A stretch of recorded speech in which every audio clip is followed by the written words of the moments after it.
Hello everybody and Happy New Year.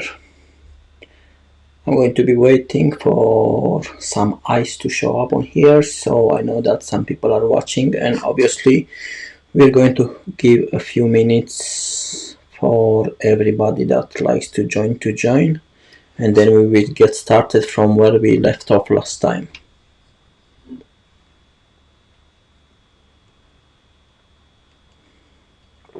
Hello, welcome to the live. Do say hello in the chat if you like. We are going to be waiting a few minutes for more people to get the opportunity to join. You can get this opportunity while we're waiting to maybe give a like to the live so that it gets pushed by YouTube to more people so more people can see it. So maybe I would appreciate a like if you could do that. Thank you. Thank you very much.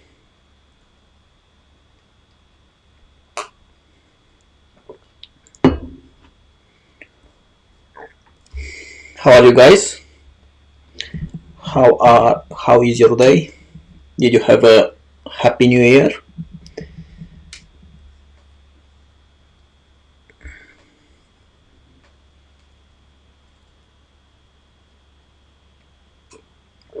Hello, welcome to the live. Do say hello in the chat if you can hear me. We will get started in a few minutes, just waiting for more people to get a chance to join, and then we will start from where we left off last time.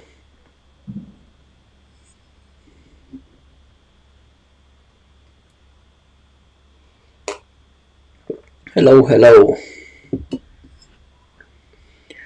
See 4 people watching now, so I'm going to give 2 more minutes for people to get a chance to join, and then we will get started with the course from Freecodecamp.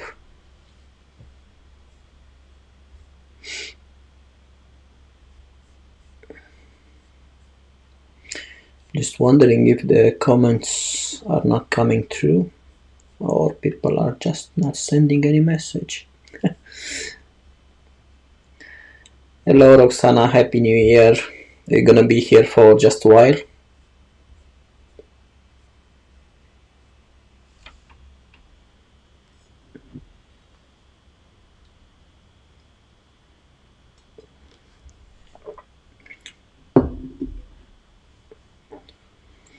Okay, so I guess maybe nobody else is joining at the moment. They will be able to join throughout the live, so I will get started now, and then we can say hello to the other people when they join. So this is, let me change the camera so you guys can see as well.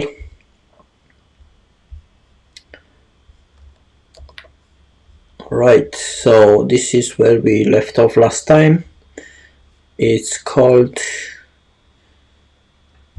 let me show Visual Studio as well. So we have here generate random fractions with JavaScript. So you say random numbers are useful for creating a random behavior. JavaScript has a math. Math is basically kind of an object that has a lot of functions in it that JavaScript provides, and math has a random function that generates a random decimal number between 0 inclusive and not quite up to 1. So it doesn't include 1, it's just from 0 to 0.9999999, right? Something like that. Thus math random can return a 0 but never quite return a 1. Thank you for the like, appreciated. So like storing values with the equal operator, all function calls will be resolved before the return executes. So if you're using this math random in a function and you're saying return math random will be executed first, and it will return a random number which will then be returned from the function where you're using math random. So if you have a function like this, maybe function generate random, right? generate random, and you're saying return math random, what will happen is this will be executed first, so it will be evaluated to a random number, and then this number will be returned, right? So if I say console log, and then in the console log I call the function generate random, math random will generate a number, and then it will return it out of the function. So if I now say this, I get a random number between 0 and 1, right? If I run it again, I get another one, and so on. It keeps generating random numbers, right? So here is saying change random fraction to return a random number instead of returning 0. So this is basically what we did here as well. We have to change this one, instead of returning 0 to return a random number. So we can just say math random, and you need to call it as a function or a method, right? So let's run this, and that's it for this one. Okay, now it says generate random whole numbers, so not something like this.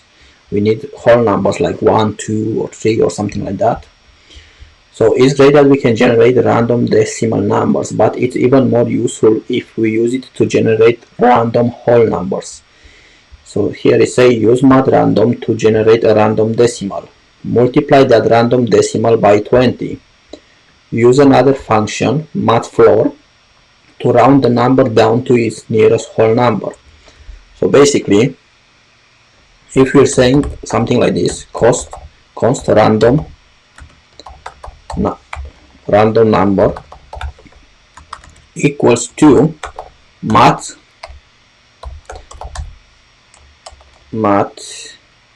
random, right?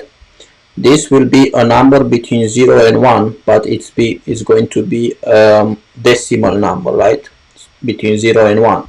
If we multiply it by 20 like this, what's going to happen is going to be a decimal number between 0 and 20. So it can be up to 20, but it's still going to be a decimal number, and we want a whole one. So to do that, we can use mathfloor, which mathfloor, let's see what it does. If we say console log and we use mathfloor,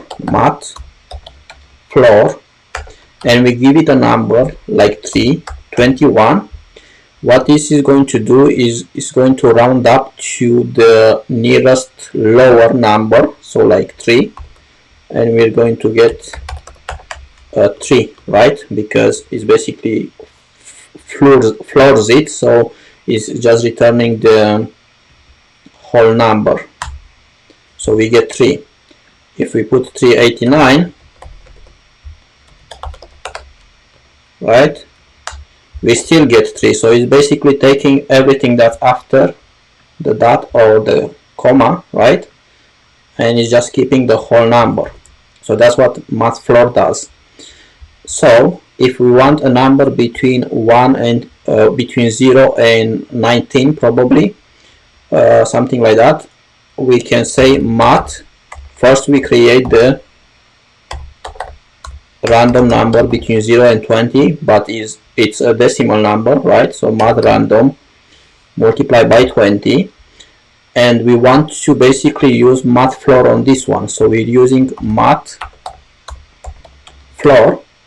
and we're putting in mathfloor this one, which basically returns a decimal number, right? So now we have a decimal number between 0 and 19 here, and then we floor it and we get a whole number, right? So if I do this now, we get something like 18, because we're using mathfloor on whatever random number we get here, and we multiply this by 20. So it's going to be between 0 and 19, I think, any number from 0 to 19, right? Now if we do this again, we're going to get another number like 17. We do it again, We can get 18, we can get 4, any number between 0 and 19, right? 19 included. So remember that mathRandom can never quite return a 1, and because we're rounding down, it's impossible to actually get to 20. So the numbers are actually from 0 to 19. This technique will give us a whole number between 0 and 19. Putting everything together, this is what our code looks like. So it's what we did here. Math floor of mathRandom multiplied by 20. We are calling mathRandom, multiplying the result by 20, then passing the value to mathFloor function to round the value down to the nearest whole number. So what you can realize from this is, if you need to basically generate a random number between 1 and another number, so if you need to generate a random number between 1 and n, which n can be any value, let's say we say let n equals 30, right? Then to generate a number between 1 and 30, you can say something like console log, because we want to see it, and you use mathFloor. This you'll use it to make it a whole number. Then you use mathRandom, right, multiplied by n, right? But if you multiply it by n, you're actually going to get it. So if you do this, you're actually going to get a number between 0 and 29, right? It's always 1 less than the n.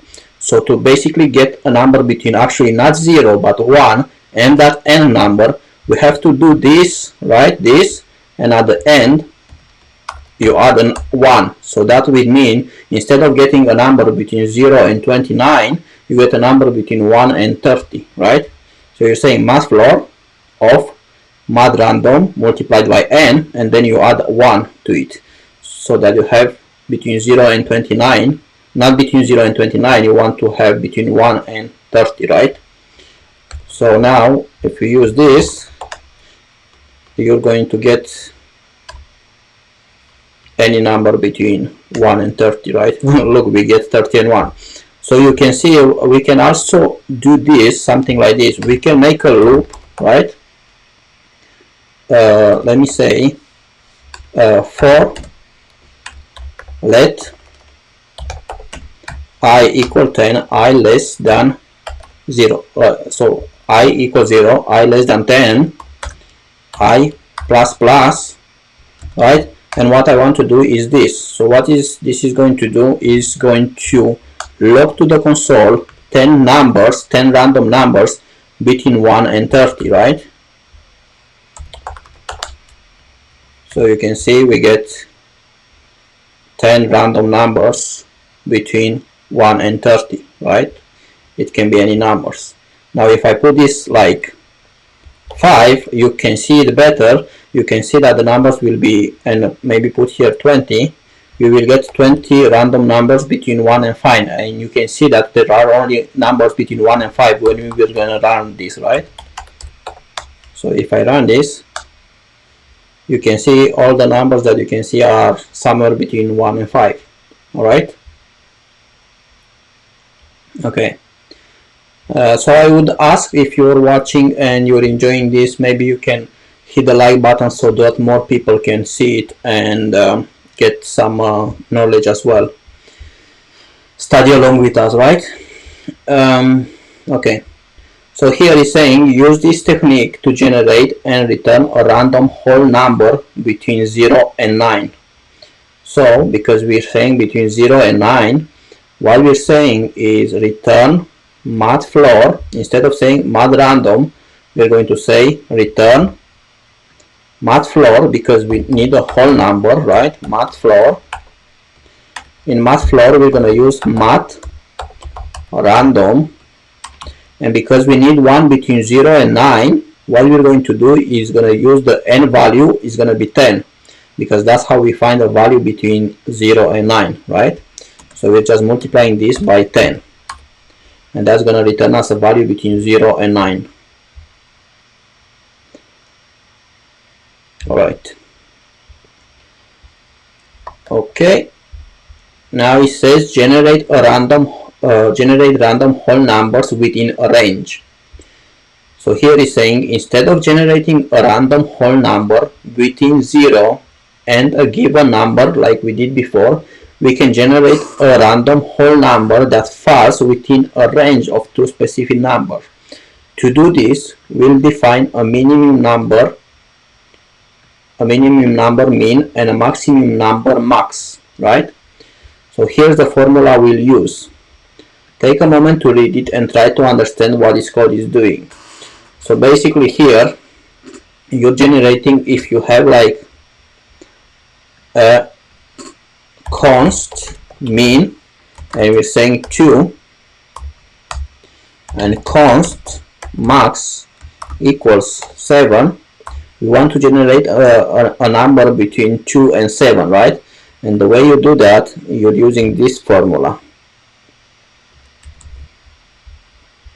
So the way I use the formula of math floor of math random multiplied by an n and then plus 1 to basically generate a number between 1 and that n.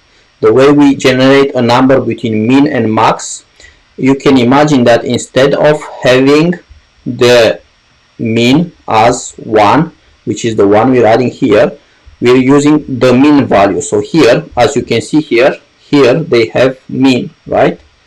So we can put here min instead of 1 because we don't want from 1 to that n number, which is basically the max. The max is the n number. We actually want to use min instead of the one that we were using to generate between 1 and n, right? And here, math random, we need to multiply it. Instead of multiplying it by n, we're multiplying by, why are we doing this? Because I don't understand this. We're multiplying it by max minus min plus 1.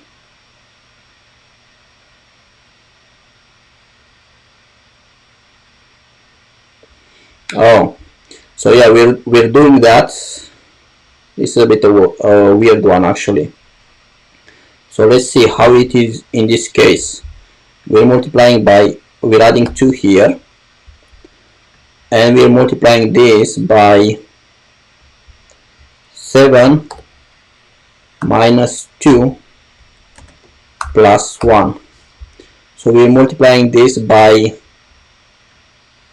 6. Okay, so if we had just this would return a number between 0 and 5. So yeah, it kind of makes sense. It's a bit hard to grasp, like just a little bit. But as you can see, this is making the difference between them and adding 1. And here you get like a 6, right? And then this generates a number between 0 and 5, right? So then if you add 2, then you will get a 2 and a 7, right? Because so yeah, so basically, wow. So yeah, this is a math random multiplied by 6 is going to generate a number between 0 and 5. And if you add 2 to 0 and 5, you get 2 and 7. So this is basically, this formula you don't really have to remember, but you can find it easily if you know that there is a formula. But it's kind of easy to remember as well. So you're just getting max minus min plus 1, and then you are adding min. So if you remember the way you generate a number between 1 and n with math random multiplied by n plus 1, you kind of can remember this one as well. So instead of n here, you would have max minus min plus 1, and you would have min here, right? So here it's saying create a function called random range that takes a range my min and my max and returns a random whole number that's greater than or equal to my min. So basically it includes my min as well, and is less than or equal to my max inclusive. Alright, So here you have my min and my max, and we have to return mat floor. This is what makes it a whole number. Mat random, this is what generates the random number between 0 and 1 not inclusive, right? And then we want to multiply this by this, which is my max minus my min plus 1, right? And then at the end we want to return, or we want to add my min, right, as we remember from the formula. So let's run this, and that's it. I'm just going to check if there are any questions. Alright, no questions, so I will continue.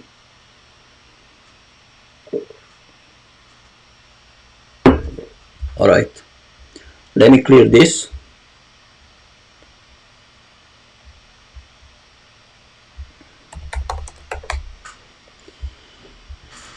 And here is saying use the parseInt function. The parsing function parses a string and returns an integer. Here's an example. var a equals parseInt of a string which is 007. The above function converts the string 007 to an integer 7. If the first character in the string can be converted into a number, then it returns none. So basically with parseInt, thank you for the like, thank you very much. It's appreciated as it will push the content to more people that want to watch this type of content. Thank you very much, thank you. So here, if when we're using parseInt, we can imagine that we have a string, number string, maybe we say number const number string, right, which is something like this, 1 2 3 m n. So you have, it starts with so imagine you would have something like 12th and 11th or something like that, and you just need the 12th part of it, right? So the way you would do that, you would say something like you would use the parseInt and you would give it the variable number string, and this will return just the number that it starts with, right? So you say parseInt of number string, and if I run this, you will get just 12, right? Now if the string that you actually pass to parseInt, if it doesn't start with a number, but even if it has a number in it, you will get not a number, because it needs to have a number. The string needs to start with a number, and what it will return, it will be the first digits of that string until it encounters a letter. So if you have something like this will return not a number, right? So if I do this, you can see not a number. If you have something like 133 th and then 100, it only returns 123. Once it reaches letters, it does not count anymore, so it just returns the first digits, right, until it sees a letter or something that is not a digit, right?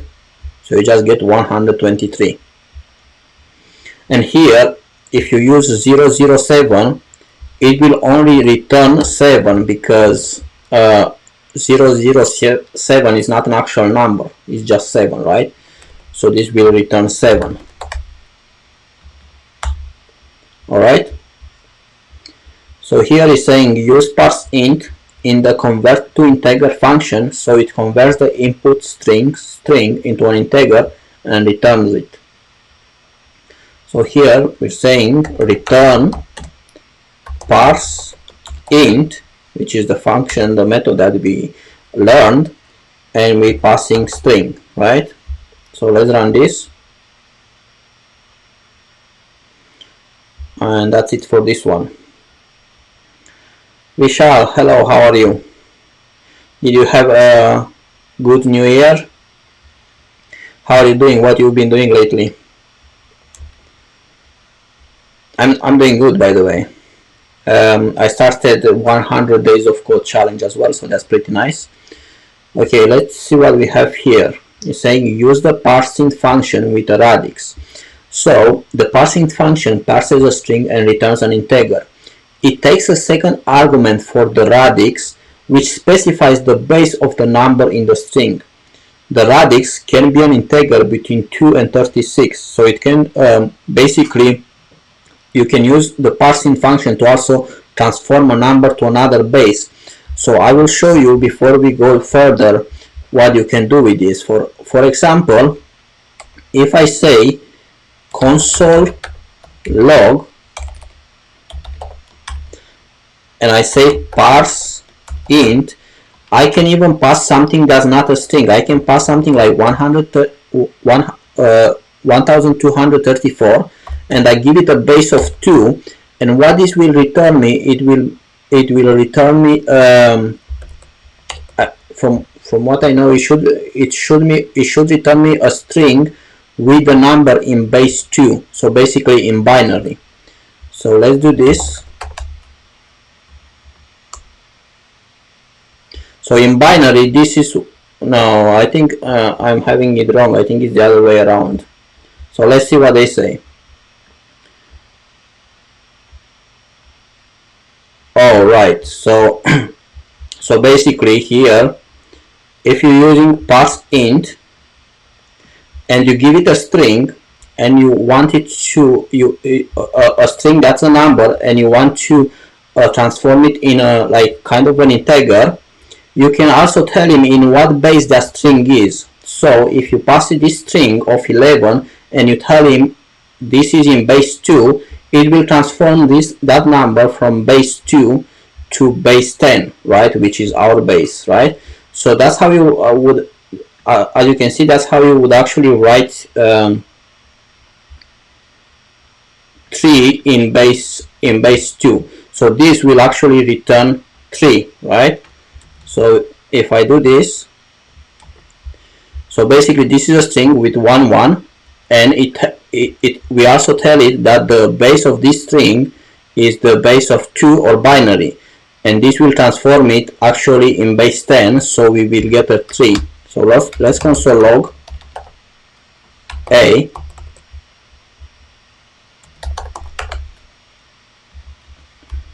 and as you can see we get 3 because that's how you write 3 in binary, 1 1 1.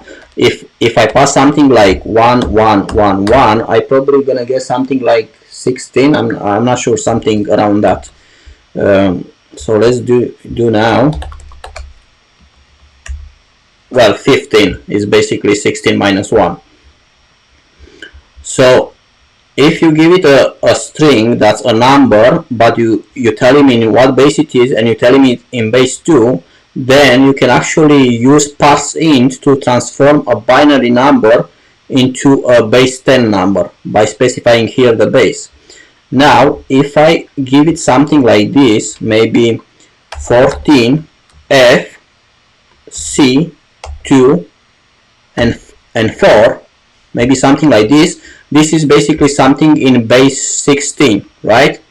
So if I give it that this is base 16, it will transform it in whatever number this is in base 10, right? So let's see what number this is. A number in base 16, and I want to transform it in a number in base 10, right? So let's run this,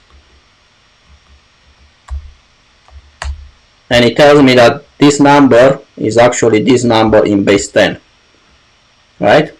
So basically you can transform from another base to base 10 by specifying in what base that number is that you pass in the integer, in the string. So here it says use parse int in the convert to integer function, so it converts a binary number to an integer and returns it. So this will pass this function to this function. We can pass a binary and we want to convert it to an integer from base 2, which is binary, to an integer. So we say return parse int, and we pass the string and then we pass the base 2, right? So let's run this, and that works. Yes, Vishal, I noticed that you tagged me on Facebook. I asked you why did you tag me because I wasn't sure why I was tagging that post. Alright, if you're new to the live, I would appreciate a like, as YouTube will push the content more and more people can see it that are interested in this type of content. Okay, so here we will learn something that I actually quite a lot, which is the ternary operator. I use this one quite a lot because it's quite useful. So it's saying the conditional operator, also called the ternary operator, can be used as one line if-else expression. The syntax is like this: condition, question mark, expression if the condition is true, then two dots, and expression if false. So let me explain that in my words before we go further. So we can say something like a variable which is const adult, and we can first say const age equals 17, something like that. Thank you very much for the like, it's appreciated. So if we have something like const age equals 17, and then we have to decide that the person that has whatever that age is, which maybe we don't know what the age is, but we have it stored somewhere, and we have to decide if that person is an adult or not. So we can say const adult equals, and then we are making a condition: age is higher or equal to 18, and this is a condition which, as you can see here, a condition question mark, and then we can say true, and if it's not, then we say false, right? Obviously in this way, adult will get a value of true if this is true, and will get a value of false if this is false. But the example I given here is not actually very good, because instead of using the ternary operator here, you can just say this: const adult equal age is higher than 18, right? So then this will be evaluated to true or false. But let me give you another version which makes more sense. So what we want to say is const adult message, right, equals, and here we say age higher than 18, and then we say you can have beer, right? And here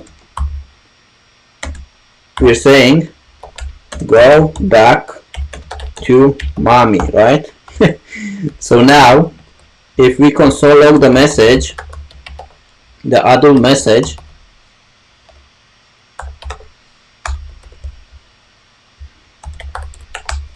you can see that it says go back to mommy, and that's because when this is evaluated, 17 is higher than equal to 18. No, this is false. So if this is false, then it basically gets this value from this side of the two dots, right? If this was true, it would have taken the first value. So what we're saying here, we want to give to adult message a value. If this is true, we give it this value. If not, we give it this value. And because age is actually less than 18, then it gets this value. If I give here 19, right, then you get you can have beer, right? So as you can see, this is kind of shorter way of writing an if-else, where using an if-else you will say if age is higher than 18, then adult message equals you can have beer, else adult message equals go back to mommy, right? But instead of that, you can just say const adult message equal, this is true, then it's equal to this, if not, it's equal to this. So it's much shorter, right? Now the following function uses an if-else statement to check a condition. So here in the function is saying if A is higher than B, return A is greater, else return B is greater. This can be rewritten using the conditional operator, and it's much shorter, as you can see. So basically what it's saying, return if A is higher than B, then we're returning this, right? So as you can see here, you're only using one return and no if else. You're just using one return, and then you're saying if this is true, then return I is greater. If not, return B is greater, right? So here they say use the conditional operator in the check equal function to check if two numbers are equal or not. The function should return either equal or not equal. So here, remembering the syntax of the ternary operator, we can say return A is equal to B. If this is true, then we return equal. If not, we return not equal. I think that's what they were saying, right? Let's see how they wrote it. Not equal, right? Okay, so let's try this. And that's it for this one. Alright, so let's go further. Use multiple conditional ternary operators. In the previous challenge, you used a single conditional operator. You can also chain them together to check for multiple conditions. So the way you chain if and else ifs, you can also check chain ternary operators, but I wouldn't recommend to chain them too much, because then it's going to get confusing where the logic starts and ends. So maybe just a double ternary is the maximum that you should do, otherwise it's going to get confusing. So the following function uses if else if and else statement to check multiple conditions. So it's saying if A is equal to B, return A and B are equal. Else if A is higher than B, return A is greater, else return B is greater. The above function can be rewritten using multiple conditional operators. So what you're saying is return is A equal B, question mark. If this is true, then return this. Otherwise, we're doing another condition, which is I is higher than B, then we return A is greater, otherwise B is greater. So what it's doing is checking if A equals B, and if that is true, then it's returning this. Otherwise, it's doing one more ternary operator, which is this one, which is checking if A is higher than B, and then it returns A is greater, otherwise it returns B is greater, right? So here is saying it is considered best practice to format multiple conditional operators such that each condition is on a separate lines as shown above, right? Using multiple conditional operators without proper indentation may make your code hard to read. For example, something like that, right? It's kind of hard to read like that. But also try to not use too many in the same ternary operator, because it's going to get confusing. I would say not more than a double ternary operator. In the check sign function, use multiple conditional operators following the recommended format used in find greater or equal to check if a number is positive, negative, or 0. The function should return positive, negative, or 0.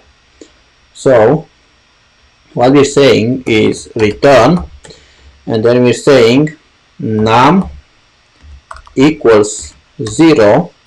If this is true, then 0, so it returns 0. Otherwise, we're doing another conditional operator, right?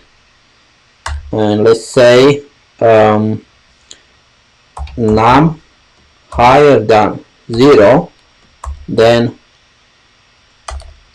so question mark, return positive, otherwise negative, right? So this should work. Let's see. Yeah, that works. All right. So basic JavaScript. Now we have kind of a problem. So let's read it, and then I'm going to make this bigger so I can see the problem on the left side and solve it on the right side. So it's saying use recursion to create a countdown. In a previous challenge, you learned how to use recursion to replace a for loop. Now let's look at a more complex function that returns an array of consecutive integers starting with 1 through to the number passed to the function. As mentioned in the previous challenge, there will be a base case. The base case tells the recursive function when it no longer needs to call itself. It is a simple case where the return value is already known. There will also be a recursive call which executes the original function with different arguments. If the function is written correctly, eventually the base case will be reached. For example, say you want to write a recursive function that returns an array containing the numbers 1 through n. This function will need to accept an argument n representing the final number. Then it will need to call itself with progressively smaller values of n until it reaches 1. You could write the function as follows. So they give us an example here. Function countup of n, and here if n is less than 1, then we return an empty array, right? Else const count array equal countup of n minus 1 count array. So basically it's creating an array that basically returns the function but with n minus 1. It's basically making n smaller by 1 every time until it will reach something that's less than 1, and then it will return an empty array. And then basically what is dying after that, once it reaches an empty array, it will push number 1, the number 2, and so on. So basically it's creating an array by calling the function that we're creating with n minus 1, and then in this array we're pushing n because we have created the function with n minus 1, and then at the end we push n because we want n in there as well, right? So then we're returning this array. So what's this gonna happen is gonna keep calling functions with numbers less than n. So it's gonna call countup of n minus 1, n minus 2, n minus 3, and so on until the n that is in here, that is passed here as an n minus something, is less than 1. And 1 is less than 1, it will start the empty array where it will push the numbers from 1, then to 2, then to 3, and so on, right? So at first this seems counterintuitive since the value of n decreases, but the value in the final array are increasing. This happens because the push happens last after the recursive call has returned. At the point where n is pushed into the array, countup of n minus 1 has already been evaluated and returned, right? So basically the way it will work, if let's say for example we have this function, right, and I will just get a small number, right, this function, and we pass it the number 3, right? So what's gonna happen here? It will check, is 3 less than 1? Is not, so we're not returning empty array. So what we're doing is we're saying count array equals to count up of n minus 1. So basically this will equal to count up of 2, right? And then and this count up of 2 will actually call this function with the 2 value, right? So then what that will do, it will check is 2 less than 1, and that's not true, so that one is also going to create a const count array, right, which is going to be count up of 2 minus 1, which is count up of 1, right? Now is 1 less than 1? No. So this one is also going to create a count array, which is count up of 0, right? Count up of 0, right? and when we reach count up of 0, that will return an empty array, right? And that empty array will be returned here. In that empty array, we will push actually 1, which is the value of here. So from the empty array that is returned here, then what's going to happen is going to push the n from this function. So it will push an 1, and then it will push 2 from this function, and then it will push a 3 from this function, that vs3, and that's how it's formed. I know it's like a bit hard to understand, but hopefully you understand what's going on here. Okay, so we have defined a function called countdown with one parameter n. The function should use recursion to return an array containing the integers n through 1 based on the n parameter. If the function is called with a number less than 1, the function should return an empty array. For example, calling this function with n equals 5 should return the array 5, 4, 3, 2, 1. So basically we have kind of to do the reverse of what they show us here, where we create an array from 1 to 5, we need to create an array from 5 to 1, right? Your function must use recursion by calling itself and must not use loops of any kind, right? So we have to use recursion. Okay, so let's see how we're going to do this one. So basically we have to say if, let me see how I'm going to do this one.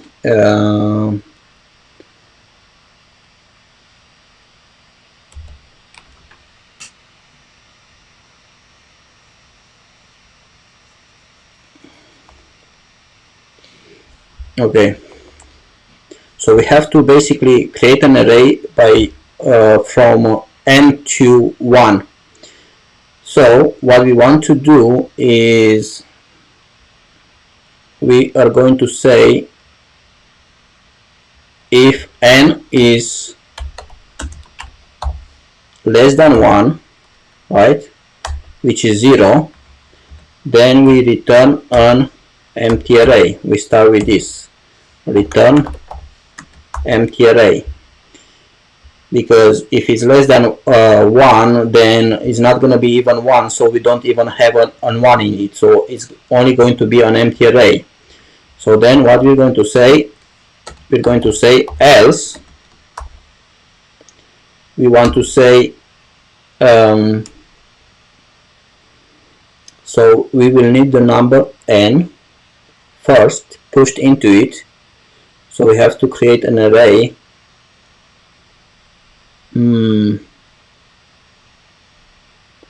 Okay, so we can say let count.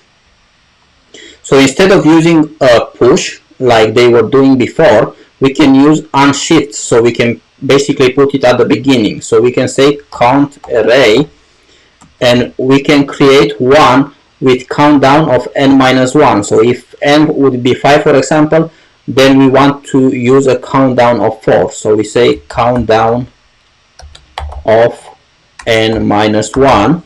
And then what you want to do is add at the beginning of this array this n that you didn't use, because here we create count array by using countdown of n minus 1, but now we want to add at the beginning of this array the value of n, because it needs to be from n to 1, right? So we say count array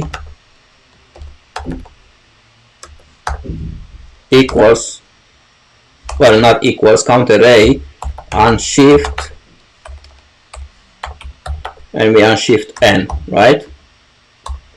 And then we return count array, right? No, we return this at the end here, return count array.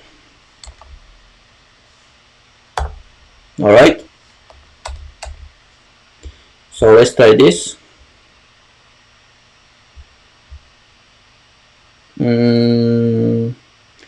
What are we doing wrong here? Return count array. Do I need this in here or in here? I think in here. Let's try this. Yeah, that was the problem. That should have been inside the else, not outside. Because otherwise we would be returning that even in case of other well, I don't get it. They should have still been worked, but anyway.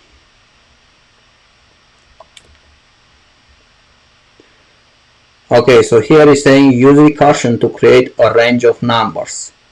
Continuing from the previous challenge, we provide you another opportunity to create a recursive function to solve a problem. We have defined a function named range of numbers with two parameters. The function should return an array of integers which begins with a number represented by the star num parameter and ends with a number represented by the n num parameter. The starting number will always be less than or equal to the ending number. Your function must use recursion by calling itself and not use loops of any kind. It should also work for cases where both start num and end num are the same. Okay, so let's try this one. Let's try to come up with the logic for this one. So we want to say something like how we're going to do this. Okay, so we want to say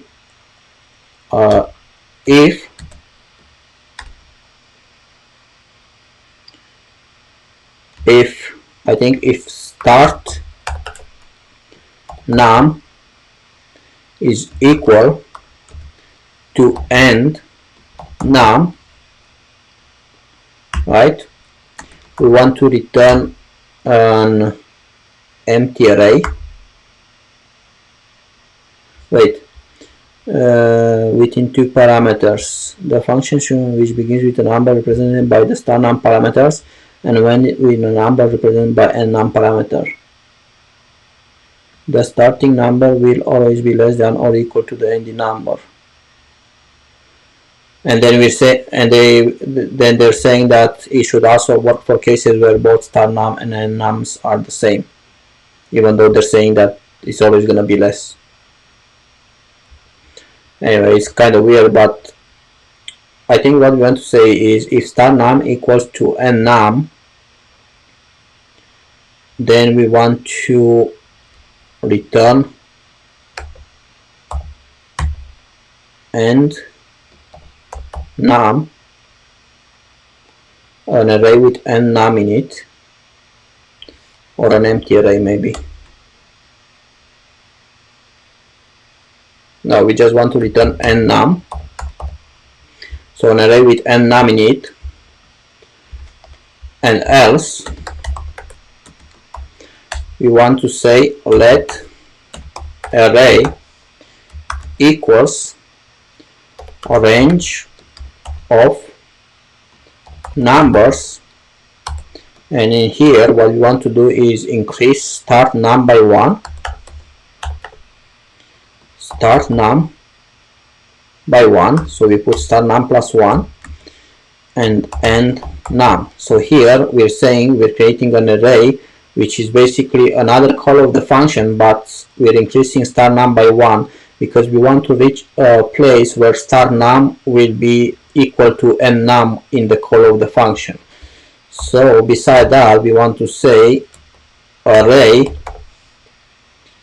unshift, and we want to add at the beginning of this start number which we have excluded from this function, right? So we want to say unshift start num, right? And then we want to return this array. So let's see this. 1 and 5. Why is this not working? Should this be an empty array?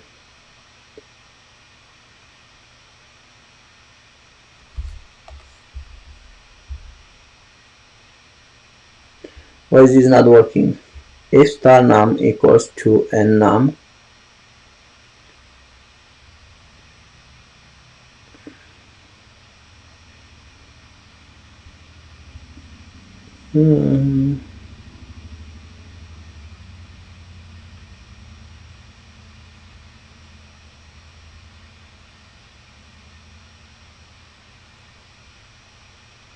maybe there's some. I wonder if array is actually a reserved number, and that's the problem.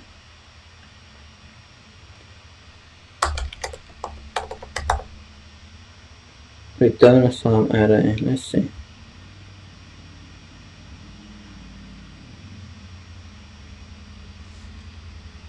Oh, here we weren't using the return. So yeah, that was the problem. We weren't using the return and num. This should be a num here. So what we're doing, we're saying if star num has reached n num, then we're just returning an n num in an array, right? Else we're creating an array which is basically a call of the function, but with star num plus 1, because we're trying to increase star num until it reaches n num, and then we, in this array that is going to be returned from here, we want to add at the beginning of it the start num, which we have basically we're having at this point in the function. So we're basically creating an array that has start num at the start, and then it has the values of another array which is created by calling the function with star num plus 1 and n num, right? So this should work now. Yeah. Alright, then we have finished basic JavaScript. How did you guys think about this one? It was pretty weird, a little bit, but we got through there. I'm going to give 2 minutes. Let me know, guys, if you want to start the next section today or in another live. I would go further for another half an hour, but I'm open to decisions. If you guys want to start, let's see. Let's go to the curriculum, and we have basic JavaScript. The next one is ES6. Let me know, guys, if you would like to start in this live ES6 as well, or do you want to wait until another live?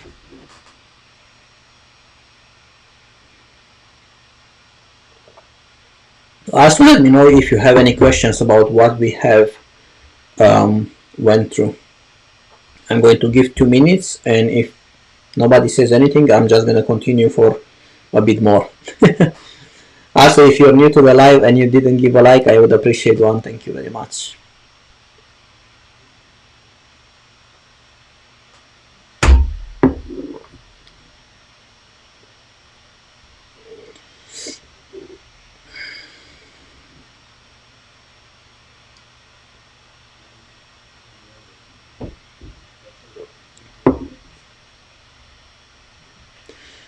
Alright, so I guess I will go a little bit further and I will see what people say in the meantime. Okay, so we're starting the ES6 module, and they're saying explore difference between the var and let keywords. One of the biggest problems with declaring variables with the var keyword is that you can overwrite variable declarations without an error. So if you write something like var camper equals James, and then you say something like var camper equals David, then there's no error. As you can see in the code above, the camper variable is originally declared as James and then overwritten to be David.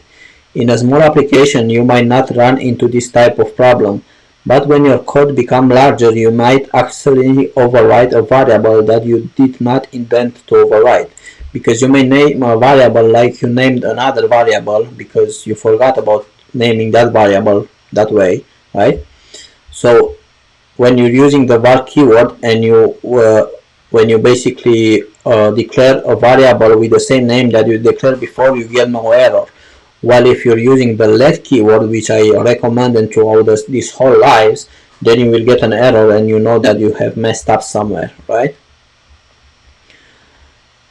Because this behavior does not throw an error, searching and fixing bugs becomes more difficult. A new keyword called let was introduced in ES6 to solve this potential issue with the var keyword. If you were to replace var with let in the variable declarations of the code above, the result would be an error. So if you write something like let camper equal James and then you're trying to declare a variable again with the same name, then you would get an error. This error can be seen in the console of your browser. So unlike var, when using let, a variable with the same name can only be declared once. While its value it can be changed, but it cannot be redeclared, right? Note the use strict. Alright, I am not sure what they're meaning about that. This enables strict mode, which catches common coding mistake and unsafe actions. For instance, use strict and then x equal 314 throws an error because x is not declared. So you can use something like this when you're doing the JavaScript to throw errors for all the common mistakes, right? Update the code so it only uses the let keyword. So instead of using var, we're going to use let, which is what I was recommending before. And let's run the tests. Alright, so compare scopes of the var and let keywords. When you declare a variable with the var keyword, it is declared globally or locally if declared inside the function. The let keywords behave similarly but with some extra features. When you declare a variable with the let keyword inside the block, statement or expression, its scope is limited to that block, statement or expression. For example, if we create an array like this, for num array equals empty array, and then you're saying for var I equals 0, I less than 3, I plus plus, and num array push I, console log num array, this will return 0, 1 and 2. But after this for, if you're trying to console log I, it will return 3, which is the last value it had in this loop. So basically this is created as global variable, so once this loop is finished it still exists, right? So if you console log I, it will still have the last value that it had at the end of the loop, right? So it's saying with the var keyword, I is declared globally, so when I++ is executed, it updates the global variable. This code is similar to the following. So it's similar to writing something like this, where you're not actually using the keyword to the, well, it's basically you're creating the keyword here and then you're using it in here. So it's like you would use it here. That's why I still exists when the loop is finished, because it's basically creating a global variable. This behavior will cause problems if you were to create a function and store it for later use inside a for loop that uses the I variable. This is because the store function will always refer to the value of the updated global I variable.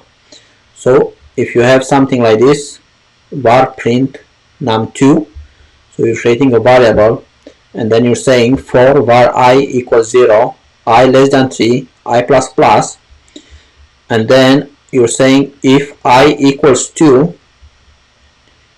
then this variable print num2 equals to a function that returns I, right? And then you're saying a console log print num of 2. So this will return 3, and why it will return 3? It is going to be because, as you can see, print num2 prints 3 and not 2. So here is saying if I equals 2, then we're saying print num2, this variable, guess the value of a function which returns I. So here I that is returned should return 2, but because I is a global variable and we're only calling print num2, which is this function, after I has become 3, then this will return 3, which is basically kind of very weird, because you're saying if I equals 2, then we're creating this function, right? So basically, because I equal 2, then this function should return 2, but it does not return 2 because I will be 3 and I is a global variable. So when you're actually calling this function, it will return 3. So that's the weird thing about it, right? This is because the value assigned to I was updated, and the print num2 returns the global I and not the value I. So it will not return the value I had when the function was created. So instead of returning the value of I when the function is created, it returns the function the value of I from the global variable, which is the value it has at that moment, right? The let keyword does not follow this behavior. So if you do the same thing but with the let keyword, so you're creating a empty variable with let, and then you're saying for let I equals 0, I less than 3, I plus plus, if I equals 2, print num2, so it's just the same thing. When you're going to do the same thing, it will return I is not defined. And why it will return that is because once this loop is finished, I is destroyed because it's only present inside the loop, right? So it's saying I is not defined because it was not declared in the global scope. It is only declared within the for loop statement. Print num2 return the correct value because print num2 return the correct value because 3 different I variables with unique values 0, 1, 2, 3 were created by the let keyword within the loop statement. So here is saying fix the code so that the I declared in the if statement is a separate variable than I declared, thank you for the like, than I declared in the first line of the function. Be certain not to use the var keyword anywhere in your code. This exercise is designed to illustrate the difference between how var and let keywords assign scope to the declared variable. When programming a function similar to the one used in this exercise, it is often better to use different variable names to avoid confusion. So here we want to say, so is a separate declared in the first line of the function. So here we have a var I, right, which is a function scope, and here in this block, which is an if, we want to create another I with let, which has because you're using let here to create an I, this has the scope only inside this if block. Once this if block is finished, this I is destroyed, right? So because you're saying here var I and here you're saying let I, these two will be different variables. This one is a global one and this one is just one that has a scope of this particular block, right? So when you're saying console log here block scope I is I, what it will return block scope, and here outside this block it will return this I, which is the function scope, right? So it will return function scope, while inside here this one will return block scope, right? So let's run the tests. var should not exist in the code. Well, and okay, so I think they wanted this with let as well. So we can actually create two of them with let because they have the scope of where they are created. Here we're creating one with let, and here we're creating one with the same name, but it's a different scope. So it's basically different variables within this particular scope or block of code, right? So here, even if these two lines are the same, this one will console log block scope I is block scope, and this one will say function scope I is function scope. So I will have a different value here than it has here because we have a different scope, right? So let's run the tests and let's go further. Alright guys, I think I will stop this live here because There are not many people live, and I don't know if people are still following because I didn't get any answer to my questions, if you guys want to go further or not. Hello, I don't know who you are, but you just joined while we're finishing, as there are not many people watching. So we will continue at a time when more people are watching and have time to follow along.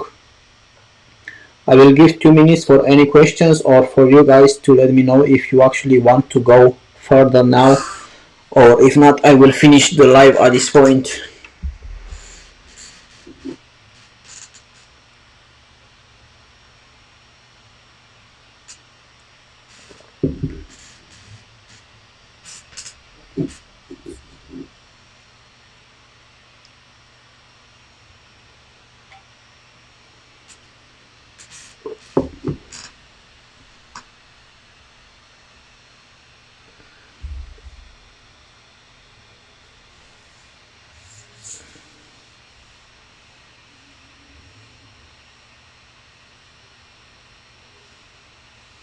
Hello. I think we're going to be ending the live soon, so if you're new here, just say hello in the chat and hopefully I'll see you in one of the next lives. I would appreciate a like, as more people are gonna find out about these live events and we can have more people asking questions and interacting.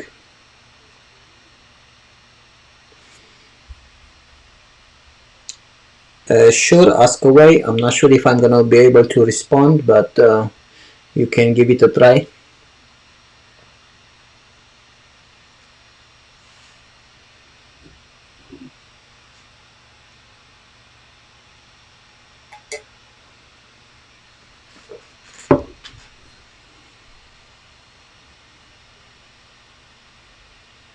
Yeah, I'm waiting for the question.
Viral social world. This is a live about coding, actually, not about tech problems, like about videos and stuff like that.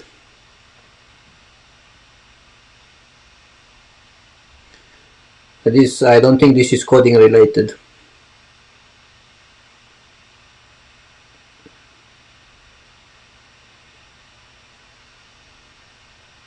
Alright guys, I think we're going to be finishing the live at this point. Hopefully I'll see you next time. Have a wonderful new year and a great evening, day or night, wherever you are.